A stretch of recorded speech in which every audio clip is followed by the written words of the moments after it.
Cuando pensamos en crimen, la imagen típica suele ser la de un ladrón entrando en una casa, un atraco en una gasolinera o un robo en una joyería. Pero hay una forma de delito que no necesita pasamontañas ni armas, y que sin embargo mueve cantidades de dinero que dejan pequeños a la mayoría de los robos clásicos. El dinero sucio que circula a través de los grandes bancos. No estamos hablando de bancos pequeños en paraísos fiscales remotos, sino de entidades globales, con campañas publicitarias impecables, logotipos que ves en la F1, en aeropuertos, en grandes estadios, bancos que, al menos sobre el papel, deberían ser la primera línea de defensa contra el lavado de dinero, y que en muchos casos han terminado siendo parte del problema. El dinero sucio no puede quedarse sucio para siempre. Lo que generan las redes de narcotráfico, la corrupción política, las estafas gigantescas o los fraudes corporativos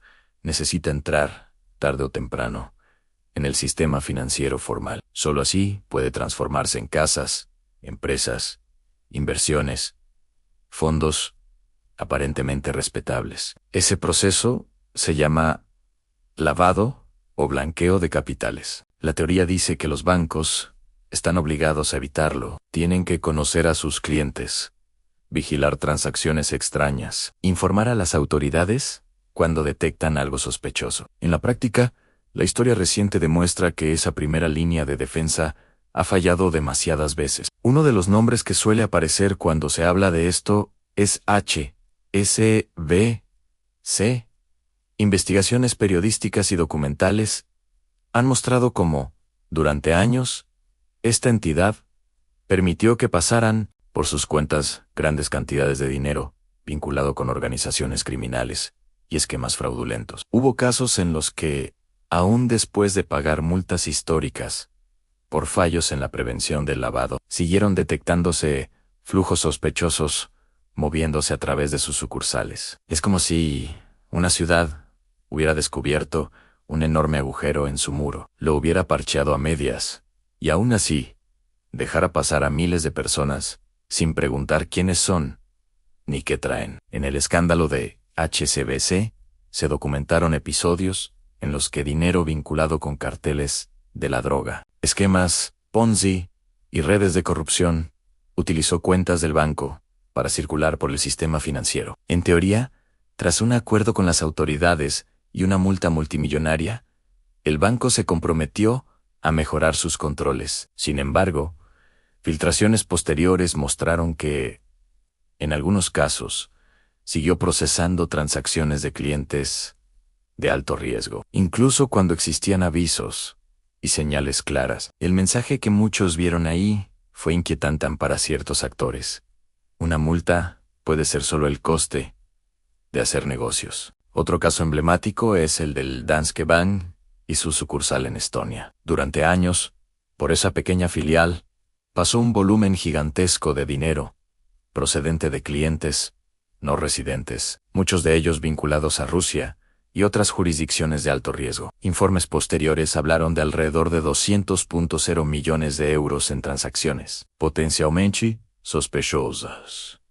La cifra es tan grande que casi cuesta imaginarla. No se trata de un par de operaciones raras que se escaparon, sino de un flujo constante que, durante mucho tiempo, no fue cortado. Solo cuando un informante interno y varias investigaciones periodísticas sacaron el tema a la luz, los reguladores se vieron obligados a actuar. Hubo dimisiones, se cerró la sucursal y llegaron multas y procesos judiciales, pero solo después de años de actividad. Este tipo de escándalos suelen seguir un patrón parecido. Primero, alguien dentro del banco o en un organismo regulador detecta una anomalía. Clientes con perfiles poco claros, moviendo cantidades enormes, estructuras de sociedades opacas, transacciones que no encajan con el negocio declarado. A veces se envían informes internos, se abren investigaciones, se dan advertencias, pero en un entorno donde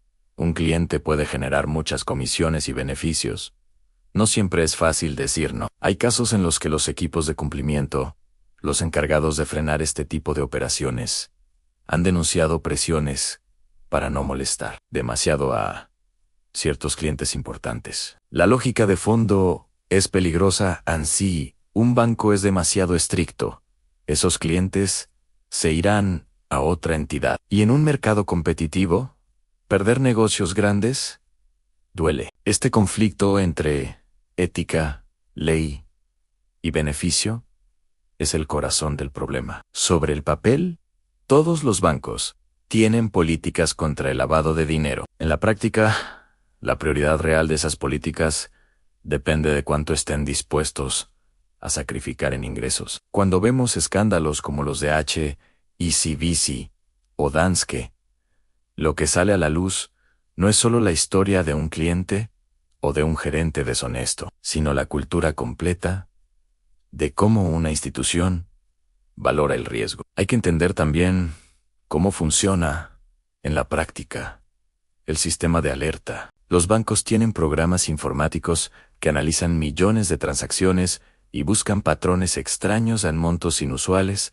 movimientos entre países de alto riesgo, clientes que repiten estructuras típicas de blanqueo. Cuando el sistema detecta algo, genera una alerta. Los empleados deben revisar esas alertas y decidir cuáles se reportan a las autoridades. En algunos casos, como se ha señalado en investigaciones oficiales, estos sistemas eran deficientes, no estaban bien calibrados, ignoraban ciertos riesgos o generaban tantas alertas que era imposible revisarlas todas con cuidado. El resultado es que, en medio del ruido, el dinero realmente peligroso se colaba. El papel de los reguladores es otro capítulo clave. ¿Dónde estaban mientras todo esto sucedía? En la teoría, organismos supervisores revisan los bancos, imponen normas y sancionan cuando se incumplen. En la práctica, ha habido situaciones en las que las autoridades se han movido tarde o con poca contundencia, a veces por falta de recursos, a veces por presiones políticas, a veces por miedo a desestabilizar un banco considerado demasiado grande para caer. Si una entidad enorme fuera castigada con toda la dureza posible, podría afectar al empleo, a los mercados, a la economía de un país. Esa idea de fragilidad del sistema ha servido, en más de un caso, como argumento para optar por acuerdos y multas, en lugar de medidas más drásticas. Documentales y series, como Dirty Money, han dedicado episodios enteros a mostrar cómo se entrelazan la política, las finanzas y el crimen en estos casos. Desde bancos que facilitaron estructuras para evasión fiscal masiva, hasta entidades que estuvieron en el centro de operaciones de corrupción y saqueo en países enteros. Lo que se repite es la sensación de impunidad relativa. Mientras un ladrón que roba una cantidad pequeña puede pasar años en prisión. Instituciones que han permitido el movimiento de cifras astronómicas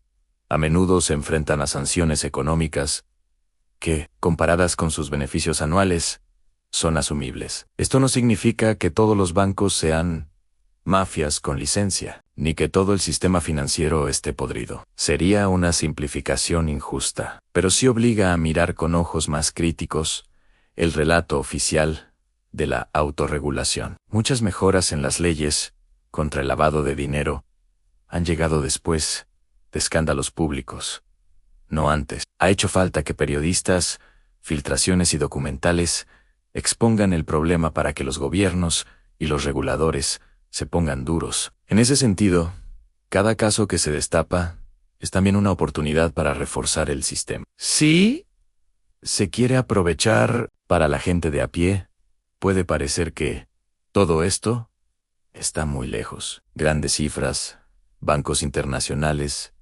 políticos y ejecutivos en trajes caros.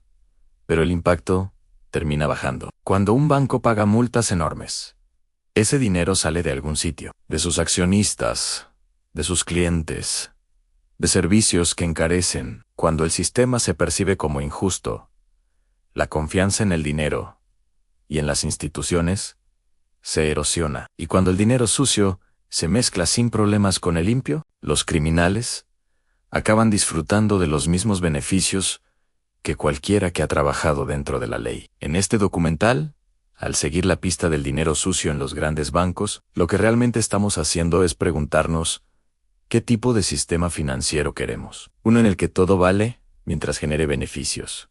¿O uno en el que haya líneas rojas que no se cruzan, aunque eso suponga perder negocio? Las historias de HSBC, Danske y otros casos no son solo anécdotas de corrupción, son radiografías de un modelo que, demasiadas veces, ha protegido más a las instituciones que al público. La pregunta es si estas lecciones se quedarán en escándalos del pasado o si realmente cambiarán la forma en la que el dinero se mueve por el mundo.